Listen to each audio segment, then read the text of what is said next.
Alam niyo, pagka kayo ay bumabasa ng sulat ng inyong minamahal, titiyakan ninyo na bawat kataga ay inyong nanamnamin sa inyong isipan, uunawain at kasasabikan.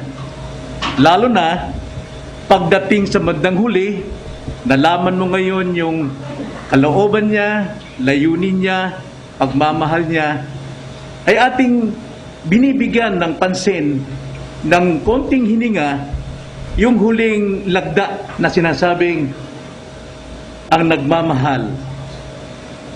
Sige nito. Di ba? Pero minsan, mayroon pa rin tayong hinahanap. Hindi pa tapos yun eh. Hinahanap natin, hinalukay natin sulat at hinahanap natin yung sinasabing PS. Anong kadalasan ng huli? PS, I love you. Tayo ngayon ay nasa katapusan na po ng sulat ng Efesus. At tayo po ay nasa PS. Kaya napakalaga po na ito'y ating namnamin, unawain, at ating ilapat sa ating sarili kung gaano tayo nagmamahal sa Diyos, sa Iglesia, sa kapatiran, at higit sa lahat sa salita ng Panginoon. Tignan natin ano po yung huling mensahe ng Panginoon sa atin sa pamamagitan ng Ephesians chapter 6 verse 19 to 24. Ang ating pong paksa rito, leksyon sa pagtatapos ng sulat. Leksyon sa pagtatapos ng sulat. Ganito ang sabi: idalangin din ninyo ako upang ako'y pagkalooban ng pananalita sa pagbubukas ng aking bibig upang ipahayag na may katapangan ang hiwaga ng Ebanghelyo.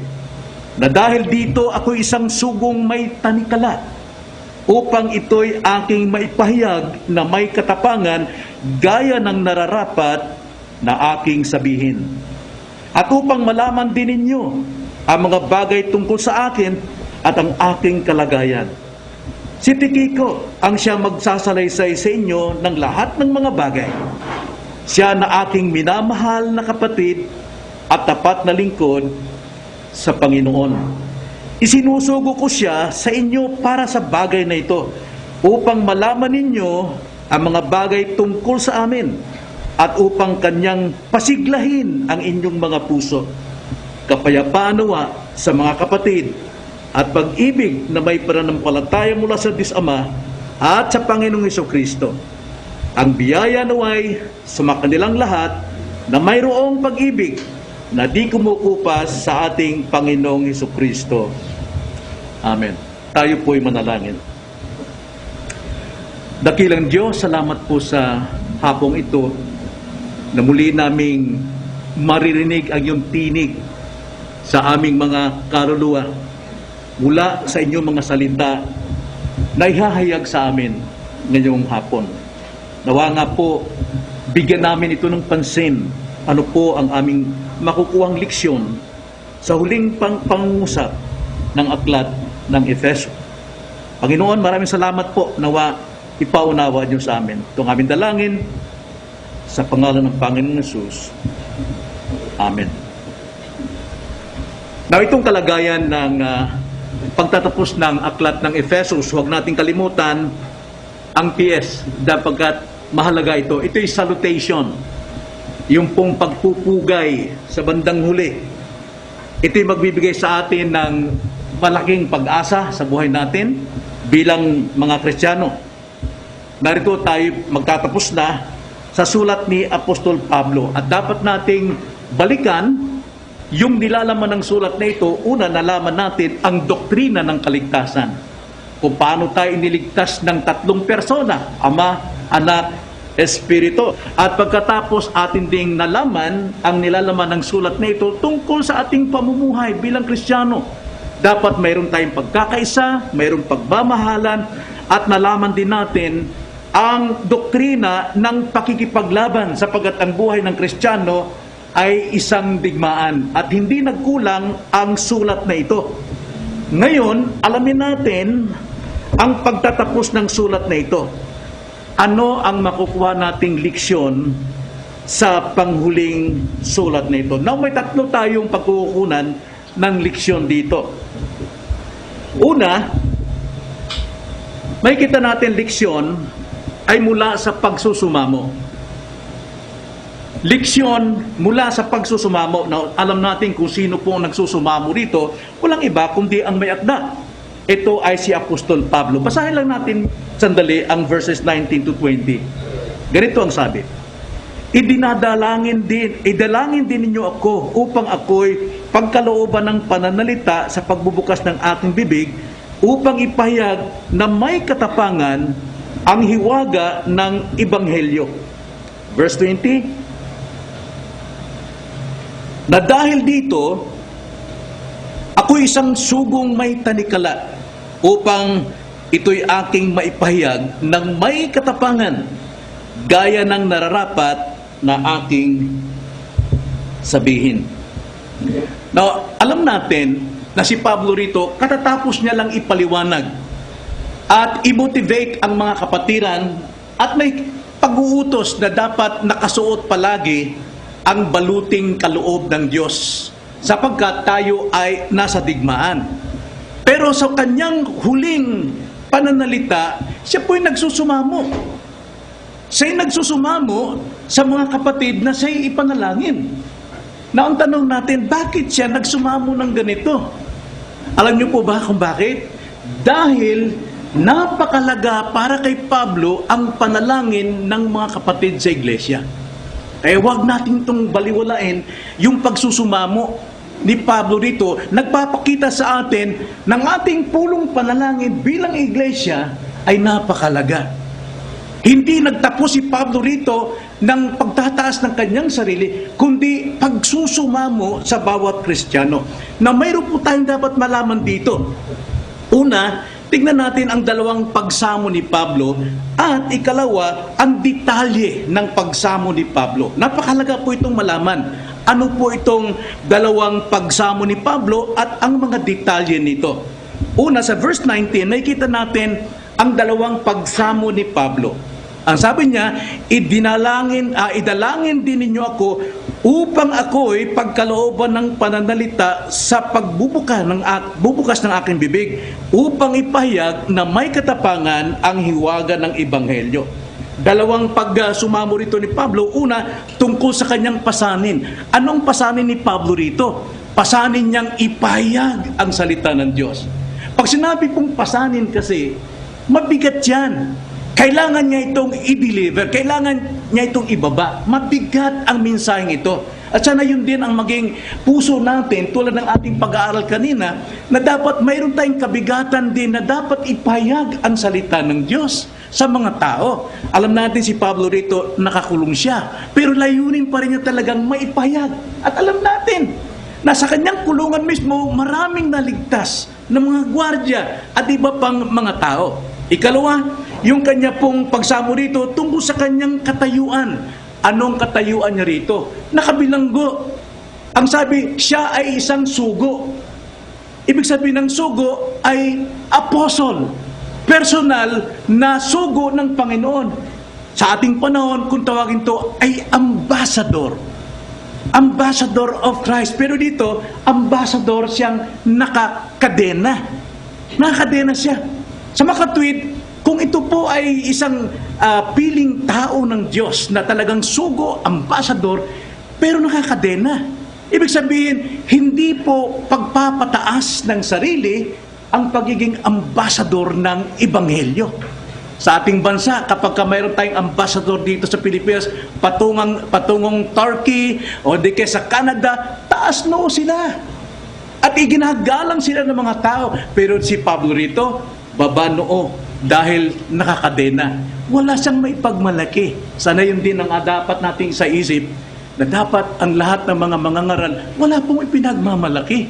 Dahil tayo po ay nakatanikala sa kalooban ng ating Panginoon para maging isang lingkod na tagapangaral, hindi para tayo magpakilala. So yun ang dalawa niyang pasanin, yung pagsamo niya. Ngayon, tignan natin ang detalye. ng kanyang pagsamo. Sa verse 19 again, makikita natin dyan ang apat na detalye ng kanyang pagsamo tungkol sa kanyang pasanin at katayuan. Una, mapakikita natin sa verse 19, yung kakayanan niyang magsalita. Bagamat si Pablo, alam natin, scholar siya, magaling siya, na isang tao, matalino siya, nasa kanya na lahat ng karunungan. Pero ang sabi, mayroon siyang problema. Medyo utal siya kung magsalita rito. Na alam natin yan sa iba't ibang mga sulat niya, na hindi siya tulad ng mga ibang tao na matataas kung magsalita ng mga termino, ng mga salita. Simple lamang siyang magsalita. Pero gayunpaman, kasimple, humihingi pa rin siya ng panalangin. Sapagkat hindi sa kanyang sariling pananalita siya nagtitiwala, kundi kung ano yung salita ng Diyos na bumaba sa kanya upang gamitin ang kanyang labi na may pahayag ng malinaw ang Ebanghelyo. Kaya ito ang sabi niya sa verse 19, idalangin din ninyo ako upang ako ay pagkalooban ng pananalita. Magamat siya'y mahusay magsalita, mga kapatid, pero nananalangin pa rin siya. Makita natin dito, isang lingkod na magaling, kinikilala at kadalasan pa nga sinasamba ng mga tao, niluluhuran. Pero ito nagpapakumbaba, wala siyang lakas sa kanyang sarili. Hindi niya inamin na sa kanyang pinag-aralan ay lalabas yung mga magagandang salita. Nananalangin pa rin siya na sana'y pagkalooban siya ng pananalita. Pananalitang makapag-convict ng puso ng tao upang maligtas. Hindi pananalita para hangaan siya ng mga tao. Ikalawa, mapapansin natin dito, na detalye, kanyang isinasamo rin ang katapangan niyang magsalita. Verse 19, ang sabi niya, idalangin din ninyo ako upang ako'y pagkalooban ng pananalita sa pagbubukas ng aking bibig. Ibig sabihin, wala pong kontrol pagdating sa biyaya. Walang kinatatakutan, walang kinikilingan, walang kinakampihan. Pawang totoo lamang. Kailangan dito ang katapangan. Masaktan na ang masaktan. Umiyak na ang dapat umiyak. Magsisi na ang dapat magsisi. Wala siyang kinikilingan. Yun po ang kailangan natin, na ang layunin natin sa pangangaral ay makonvict ang mga tao. At ito ang nakita natin sa sulat ni Pablo sa Pilipos na ito. Marami po ang naligtas. Mayroon siyang katapangan. At ang katapangan niya na hindi sa kanyang sarili. Ang katapangan niya na kanyang ipahayag ay mismong ang Ebanghelyo. Sapagkat ang Ebanghelyo ang kapangyarihan ng Diyos sa nasukat ikaligtas sa lahat ng sumasampalataya. Hindi siya natatakot sa banta ng kaaway. Ilang beses siyang pinapatigil. Ilang beses nang sinasarang kanyang bibig, binabato siya, halos mamatay, pinipigil siya. Pero matapang pa rin si Pablo na magsabi ng katotohanan. Hindi napapaikli ang kanyang dila para hindi labas ang katotohanan. Kung rebuke man ito, pagtutuwid man ito, pagsaway man ito, doon sa mga taong matatapang na humahadlang sa kanya. Walang takot, mga kapatid. Pangatlo, ang sabi niya sa verse 19, kanya rin pagsamo yung katangian niyang magsalita. Verse 19, ang sabi, idalangin din ninyo ako upang ako'y pagkalooban ng pananalita sa pagbubukas ng aking bibig upang ipahayag ng may katapangan ang hiwaga ng Ebanghelyo. Katangian ng isang lingkod na walang takot. Alam nyo, kung hindi po matapang si Pablo sa paghayag ng katotohanan, hindi may tatayo ang mga iglesia sa Asya. Walang makapagtatayo ron. Ang dami niyang itinatag na iglesia dahil matapang siya. At ito si Pablo. Hindi ang kahusayan ng kanyang pinag-aralan ang pinaiiral niya rito. Hindi sa katatagan ng kanyang katawan, kundi katapangan mula sa Diyos. At ang tapang na ito ay nasa salita ng Panginoon. At pang-apat, kanyang isinumamo rin dito ang pagpapaliwanag niya ng salita. Yung paliwanag ng kanyang salita. Ang sabi sa verse 19, idalangin din ninyo ako upang ako'y pagkalooban ng pananalita sa pagbubukas ng aking bibig upang ipahayag ng may katapangan ang hiwaga ng ebanghelyo. Ang ibig sabihin, si Pablo ay nananangan lamang sa salita mismo ng Biblia. Kung ano yung nasa Biblia, yun ang kanyang sinasaliksik. Yung hiwagang ito, hindi siya kumukuha sa labas. Hindi siya nagdidepende sa aral ng iba. Kundi first hand niyang inaalam ang katotohanan ng hiwaga, ng katotohanan ng banal na kasulatan. At yun ang kanyang pinapanalangin, pagsusumamo. Kaya dito, malaking aral ito sa atin. Na dapat tayong matuto ng leksyon, na dapat din tayong magsumamo sa Diyos sa pamamagitan ng kapatiran na tulungan ng mga preachers, tulungan ng mga pastor na makapagsalita kung ano yung dapat sabihin mula sa salita ng Diyos. Alam nyo, ang Biblia po is plural, di ba? Hindi isang book yan. Pag sinabing Biblia sa Griego, Biblia, ang ibig sabihin plural, marami. Ilang books yan, mga kapatid? 66 books. So therefore, ang pagbabasa natin, dapat bawat libro. Alam natin ang summary, ang kabuuan ng bawat libro. Bawat libro. Sa ganon, alam natin ang nilalaman ng banal na kasulatan. Hindi tayo magko-contradict sa ating pangangaral. Yan si Pablo. Kanya talagang inalam ang hiwaga ng banal na kasulatan. At yan ay kailangan niya ng panalangin. Bagamat siya ay scholar, alam niyang Hebrew and Greek and Aramaic, alam niya. Walang may pipinta sa kanya. Pero ganun pa man, nagsusumamo siya. Yan talaga ang lingkod ng Diyos. Yan ang Diyos, ang lingkod ng Diyos.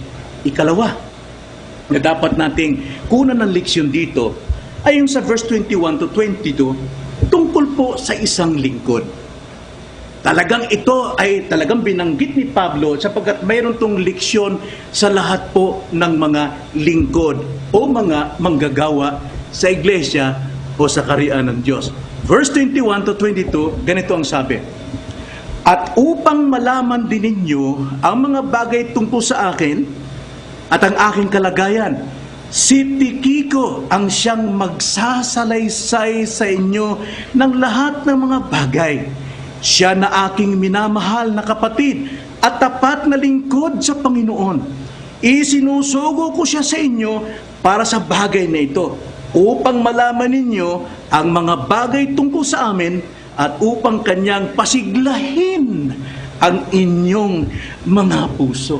Mga kapatid, talagang itinaas ni Pablo rito ang kanyang pinagkakatiwalaang lingkod na hindi sumasagot sa kanya, kundi nagpapasakop sa kanya. Isang taong hindi gaanong bantog. Ito po ay lingkod. At binanggit niya ito, PS, pagdating po sa huling-huli. Sapagkat mahalaga po ito. Tinutukoy ni Pablo ay ang taong mula sa Efesus, nadala ang kanyang sulat. Dala-dala niya ang sulat ni Pablo para doon sa ibang mga iglesia. Sino ang taong ito? Ano tinutukoy ni Pablo? Dalawa po ang makita natin. Siya ay si Tychicus. Tychicus sa English. Ikalawa, siya ay minamahal ni Pablo. Siya ay si Tychicus. Alam niyo kung ilang beses lang nabanggit si Tychicus sa Bible? 4 na beses lang. At maikli pa, pangalan lang ang lumalabas niya. And yet, pagdating dito, sa PS o salutation ng Ephesians, itinaas niyang maigi. Itong si Pablo, ang sabi niya, minamahal ni Pablo, itong si Tychicus. Alam niyo, itong si Tychicus is a dedicated man sa ministry.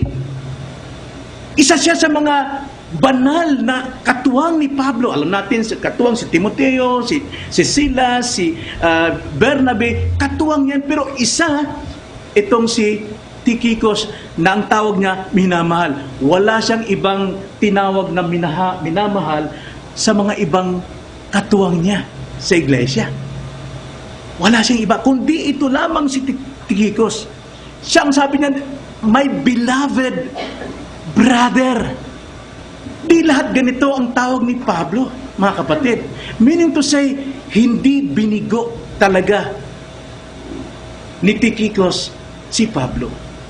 Walang reklamo ito. Hindi ito nakapagbigay ng sakit ng ulo kay Pablo. Ibig sabihin, si Tychicus ay laging taga-agapay ni Pablo. Anumang sandali, ito ay kanyang maasahan. Di tulad ni Marcos, bagamat si Mark ay isang writer din ng gospel, pero alam natin, si Marcos po, iniwanan si Pablo. Iniwanan si Pablo at saka si Silas nung sila po ay maglakbay doon papuntang Phrygia dahil ito po yung mabato, maraming hayop, may mga ahas, may mga kamandag. Takot po si Marcos, iniwan si Pablo. Ngayon, nung muling bumalik sina Pablo kasama si Bernabe, si Barnabas po, tiyuhin po ni Mark ito. Bata pa kasi si Marcos, tiyuhin. Ngayon, sa kanilang paglalakbay, gustong dalhin ni Bernabe at isama itong si Marcos. Ano pong nangyari? Basahin natin, Acts 15, verse 38 to 39. Ngunit minabuti ni Pablo na huwag isama ang humiwalay sa kanila mula sa Pamphylia at hindi sumama sa kanila sa gawain. At nagkaroon ng mainitang pagtatalo. Ano pat sila'y naghiwalay. At sinama ni Bernabe si Marcos at naglayag patungong Cyprus. Mga kapatid, yan din problema sa iglesia. Pagka mayroon pong talagang makikita natin na namumuhay sa sarili, hindi po sa paglilingkod, kundi tinatanaw ang kanyang sariling kapakanan. Well, bata pa si Marcos dito. Pero alam natin bandang huli, si Marcos po ay naging malaking katuwang ni Pablo pa rin. Pero si Tychico, hindi siya ganon. Nagpapasakop si Tychico. At kung may gagawin si Tychico na gustong kalooban ni Pablo, siya'y nagbibigay ng suggestion. Hindi siya gumagawa na pinangungunahan si Pablo. Yan si Tychico. Kaya, ang tawag sa kanya, minamahal na kapatid. At hindi lamang minamahal, hindi lamang siya si Tychico, siya ay minamahal ni Pablo, pero siya po ay acceptable, katanggap-tanggap na ministro. Verse 21. Again, at upang malaman din ninyo ang mga bagay tungkol sa akin at ang aking kalagayan, si Tychico ang siyang magsasalaysay sa inyo ng lahat ng mga bagay. Siya na aking minamahal na kapatid at tapat na lingkod sa Panginoon. Ibig sabihin, siya ay isang katanggap-tanggap na ministro. Lingkod din ito si Tychico. Pero, siya po ay minamahal. Hindi si Tychico, hindi siya talentado. Tulad ni Pablo. Siya isang believer, but a faithful believer. Bihira po sa ganitong pagkakataon, tulad ni Tychico, kailangan kang maging dedicated and faithful servant upang ikaw ay makaangkin ng ganitong papuri, minamahal. Aking minamahal na kapatid. So, acceptable siya. Hindi siya bantog, subalit patapat. Siya'y karapat-dapat. Natignan natin, yun ang tinutukoy. Sino ang tinutukoy ni Pablo? Si Tychico, minamahal ni Pablo, at katanggap-tanggap na ministro. Ikalawa, tignan natin, ano ang layunin ng lingkod, paglilingkod nito ni Tychicus. Now, tignan natin ang detalye. No? Nakadetalye po ang mga gawa ni Tychicus dito. Una, sa verse 21, ang sabi, at upang malaman din ninyo ang mga bagay tungkol sa akin at ang aking kalagayan. So, gustong malaman mga kapatid, anong kalagayan ni Pablo? Ang sabi niya, si Tychico ang siyang magsasalaysay sa inyo. So makikita natin, yung detalye ng gawa niya, ay tagapagsalaysay si Pablo. Walang kulang, walang labis, walang kulang kung magpatotoo si Tikiko tungkol sa buhay ni Pablo. Ano ang kanyang kalagayan? Now, kilala ni Tikikos si Pablo. At kilala ni Tikikos ang kalagayan ni Pablo na nasa kulungan. Kaya nga, si Tikiko, kung tutuusin, may dala siyang sulat ni Pablo para sa iglesia. Pero sa katunayan, si Tikiko ang buhay na sulat ni Pablo sa iglesia. Sarap, no? Na talagang pagkakatiwalaan ka ng mga kapatiran at pagkakatiwalaan ka kapwa manggagawang ministro. At hindi lang yun, na siya tagapagsalaysay. Again, basahin natin sa 22. Ang sabi, isinusugo ko siya sa inyo para sa bagay na ito upang malaman ninyo ang mga bagay tungkol sa amin at upang kanyang pasiglahin ang inyong mga puso. Hindi lamang siya tagapagsalaysay, si Tikiko tagapagpasigla ng puso ng mga kapatiran. Wala pong ingit sa kanyang puso na magkukwento tungkol sa kapintasan ni Pablo. Alam mo si Pablo, sobra na pagod na nga ako rito Ako pang pinadala niya rito. So ano masasabi ng mga tao yung tumanggap ng sulat? Ganun ba si Pablo? Wala Kundi tagapagsigla siya. Huwag kayong mag-alala. Mahal kayo ni Pablo. Siya yung may ginagawa doon. Bagamat siya nakakulong. So tagapagsigla. Ganun ba tayo? Magkakaroon ba ng kasiglahan yung pamilyang iyong kukwentuhan tungkol sa kapatid? Ako, tigas ang ulo ng tao yun doon sa iglesia. Tagapagpasigla. At hindi lamang yon. Sa verse 22, ang sabi sa A, isinusugo ko siya sa inyo. Na, hindi lamang siya tagapagsalaysay, tagapagpasigla, ay tagapaghatid pa. A living epistle. Living letter itong si Tikiko. Isa siya sa mga tagahatid ng sulat ni Pablo.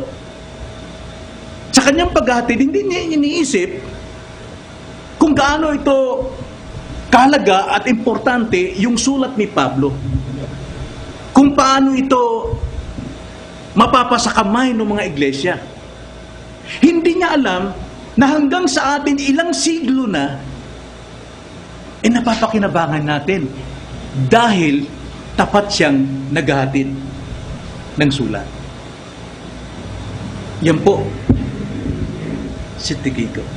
At sa PS na ito, salutation, nakita natin ang kahalagaan ng pagsusumamo at kahalagaan ng pagiging lingkod tulad ni Tikiko. Tulad ni Tikiko. Panghuli, ikatlo, leksyon natin, kuno natin mula sa pagpupugay naman, sa pagbati. Salutation, verse 23 to 24. Kapayapaan nawa sa mga kapatid at pag-ibig na may pananampalataya mula sa Diyos Ama at sa Panginoong Hesukristo. Ang biyaya naway sumakanilang lahat na mayroong pag-ibig na di kumukupas sa ating Panginoong Hesus. Na parang sinasabi, nagmamahal tinita. Ang sarap po ng salutation ni Paul dito. Ang salutation ni Pablo dito, nasa tatlong lundo na hindi pwede magkahiwalay. Tatlong yupi na hindi magkahiwalay. Isang pagpupugay pero tatlong bahagi. Unang bahagi, kapayapaan. Ikalawang bahagi, pag-ibig. Ikatlong bahagi, biyaya. Tignan natin. Una, sa kanya pong pagpupugay, makikita natin kung gaano kahalaga ang kapayapaan. Verse 23, sabi, kapayapaan nawa sa mga kapatid at pag-ibig na may pananampalataya mula sa Diyos Ama at sa ating Panginoong Hesukristo. Kapayapaan nawa ang dumating sa mga kapatiran sa pagdating ni Kiko at pagdating ng sulat. Now, tingnan natin kahulugan ng kapayapaan. Alam natin, kapayapaan is peace.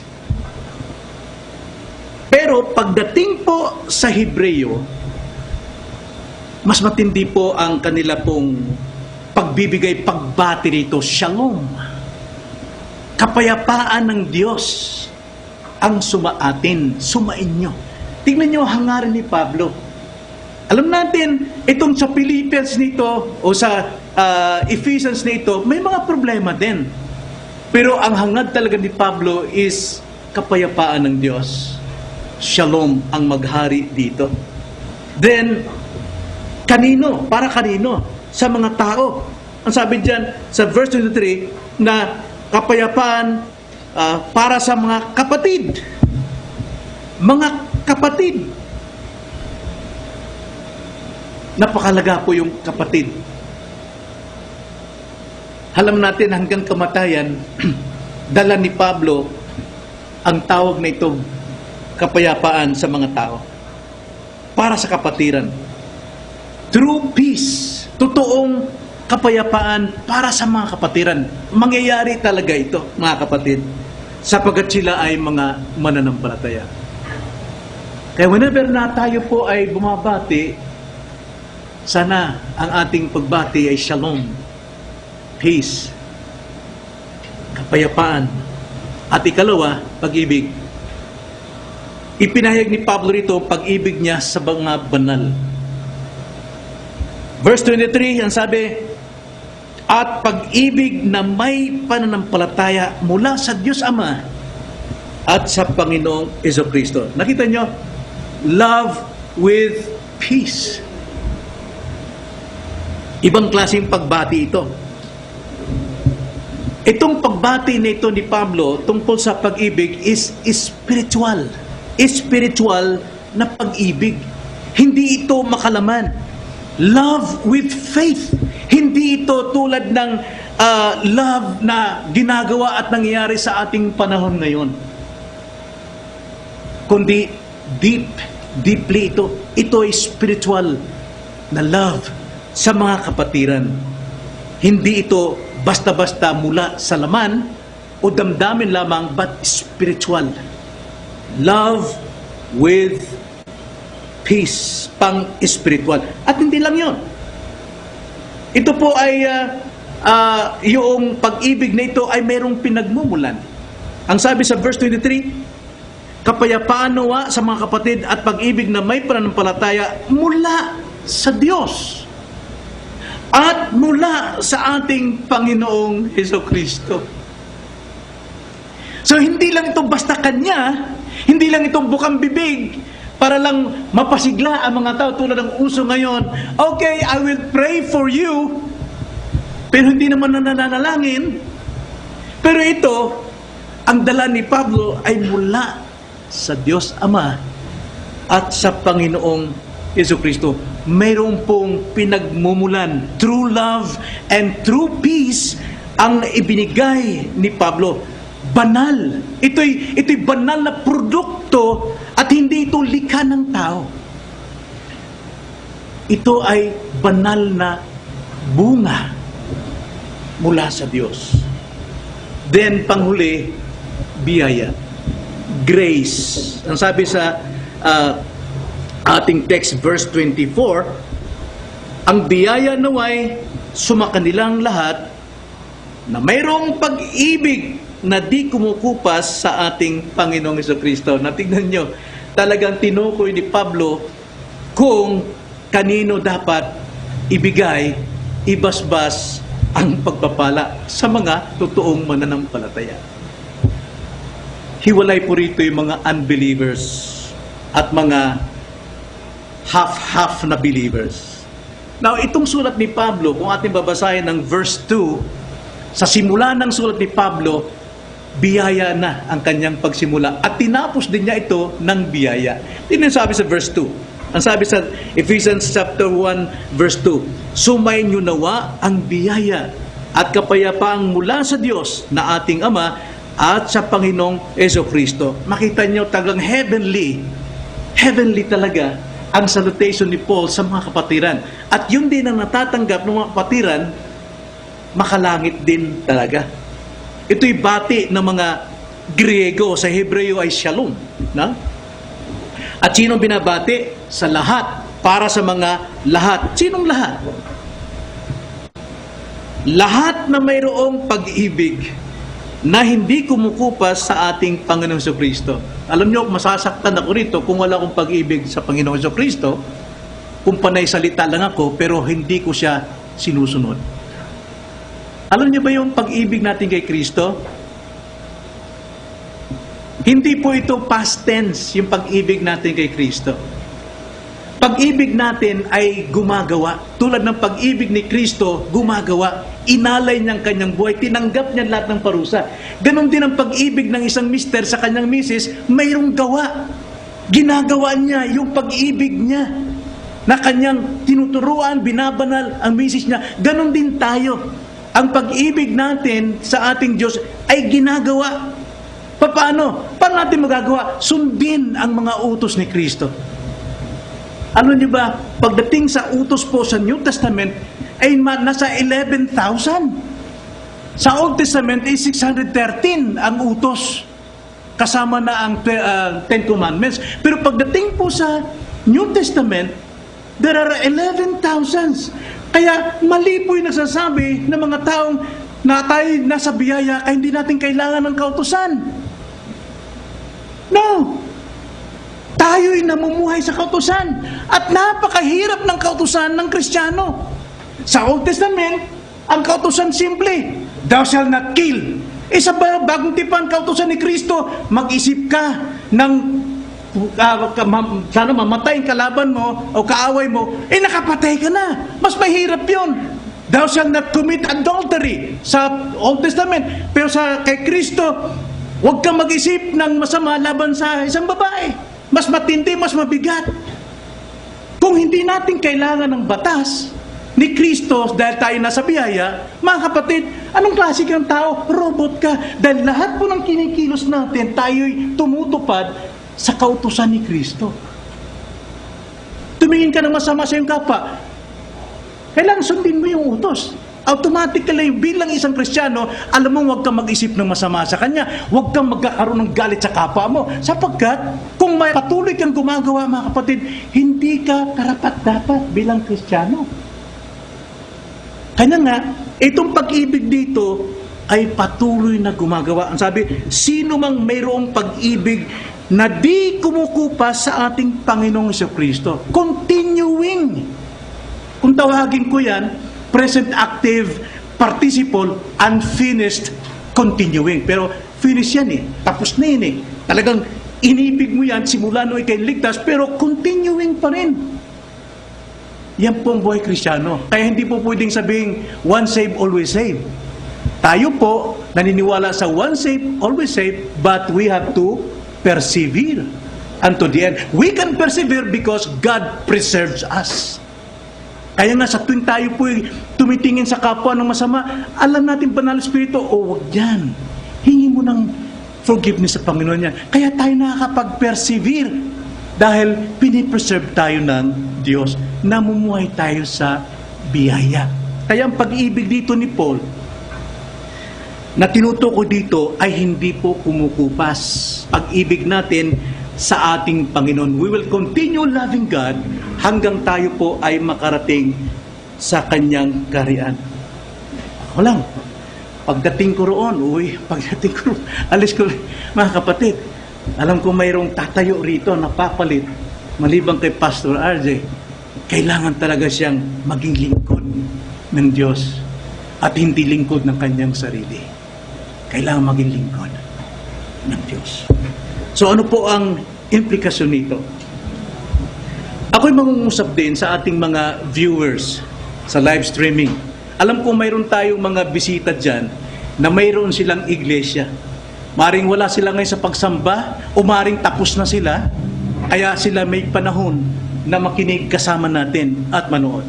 Kaya kasama kayo sa application na ito ngayong hapon. Sa ating pagtatapos, nais kong magtanong sa bawat isa sa atin, sa lahat ng miyembro ng iglesyang ito, at maging doon sa miyembro ng ibang iglesia na mayroon silang pagkakataong makaasa sa atin. Tanong ko ganito, paano ninyo itinuturing ang inyong pastor? Paano ninyo tinuturing ang inyong pastor?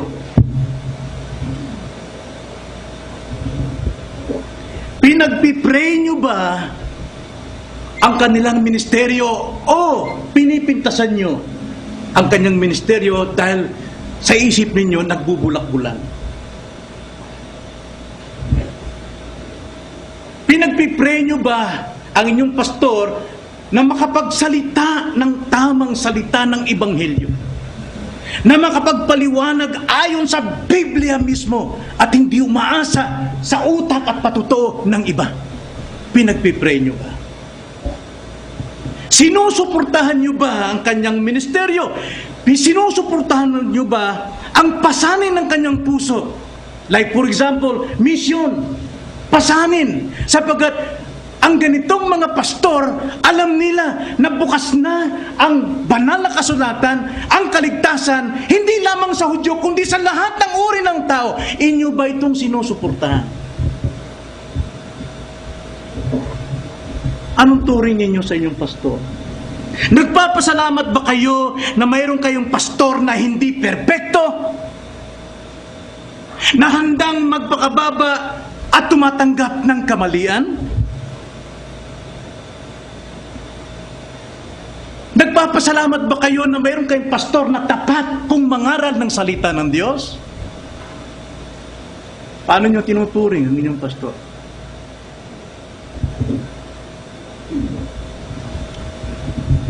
Ikalawa, karapat-dapat ba kayong tawaging minamahal ng inyong pastor? Karapat-dapat ba kayong tawagin at halos yakapin dahil minamahal kayo ng pastor? Kayo ba'y kaagapay sa kapakanan ng iglesia? O nagtataas lamang kayo ng upuan, bangko, para makilala? Kayo ba'y buhay na sulat ng inyong iglesia at ng inyong pastor?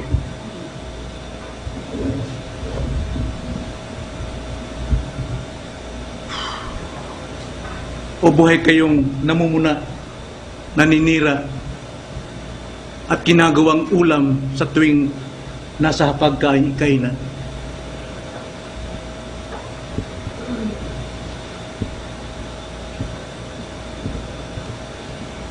Pangatlo,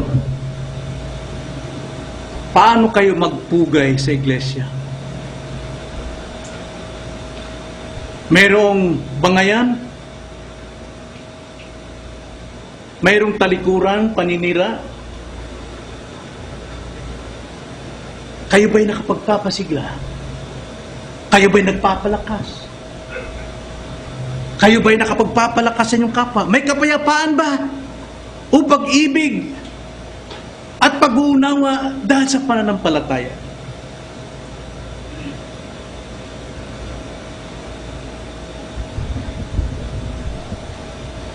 Maging tulad ba tayo kay Epaphroditus, Colossians chapter 4 verse 6, na bawat salita natin ay timplado ng biyaya, ng asin, para kapanabikan at mapasigla, mga kapatid. Sana manatili ito sa ating puso, mga kapatid. Hindi tayo magtatagal sa mundong ito. Lahat tayo babalik at uuwi kasama ng ating Panginoon. At ang maaaring susunod dito, nauupo sa inyong kinaupuan, ay ang inyong mga anak at mga apo. Anong ipamamana natin sa kanila? Tayo manalangin. Panginoon, Tunay na napakasarpong namnamin ang inyong love letter sa amin. At ito ay inyong ipinahatid sa mga taong hindi perpekto, mga mahihina, mga umaasa ng iyong biyaya, umaasa ng panalangin, hindi nagmamagaling sa sarili. Salamat po sapagkat kami po ay makapag-identify ng aming sarili sa mga ganitong mga leader, pastor, at mga lingkod sa iglesia. Na sana nga po pagtibayin niyo kami bilang katawan ni Kristo sa lokal na iglesyang ito at maging pagpapala sa bawat isa sa amin. Ito ang aming dalangin at pasasalamat sa pangalan ng Panginoon Hesus.